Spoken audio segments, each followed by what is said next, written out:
শুভ সকাল। প্রতিদিনের pre market আপডেটে আপনাদের স্বাগতম। সূচক টানা 5 দিনের পতনে 41.25 পয়েন্ট বা 0.87% হারিয়ে 4,678 পয়েন্টে নেমে এসেছে। এদিন বাজার লেনদেন ছিল 273 কোটি টাকা, যা আগের দিনের তুলনায় 3.49% কম।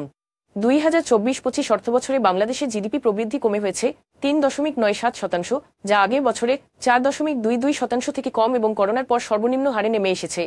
বাংলাদেশ পরিসংখ্যান ব্যুরো জানিয়েছে, কৃষি ও সেবা খাতে দুর্বল কার্যক্ষমতা এর কারণ, যদিও উৎপাদন খাতে কিছুটা উন্নতি দেখা গেছে।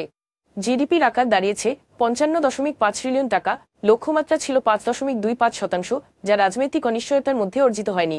Bangladesh securities and exchange commission ঘোষণা দিয়েছে যে ক্যাটাগরির সকল তালিকাভুক্ত কোম্পানি এবং যাদের স্পন্সর ডিরেক্টরদের শেয়ার ধারণ 30% কম, তাদেরকে 2018 সালের কর্পোরেট গভর্ন্যান্স কোড অনুযায়ী স্বাধীন পরিচালক নিয়োগ দিতে হবে।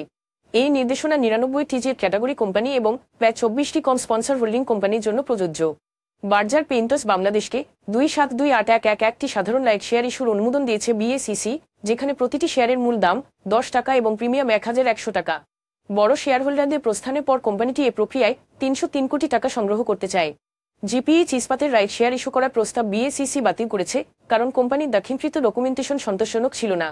তারা 15 টাকা দামে 1612 লাখ রাইট শেয়ার ইস্যু করে 242 কোটি টাকা সংগ্রহ করে একটি সম্প্রসারণ প্রকল্প বাস্তবায়ন করতে চেয়েছিল, যেখান থেকে বার্ষিক আয়ের লক্ষ্য নির্ধারণ হয়েছিল 450 কোটি টাকা বাড়ানো। এখন এ পর্যন্তই। বিকেলে আবারও আসছে ডেইলি মার্কেট আপডেট নিয়ে, সে পর্যন্ত আমাদের সঙ্গেই থাকুন। ধন্যবাদ।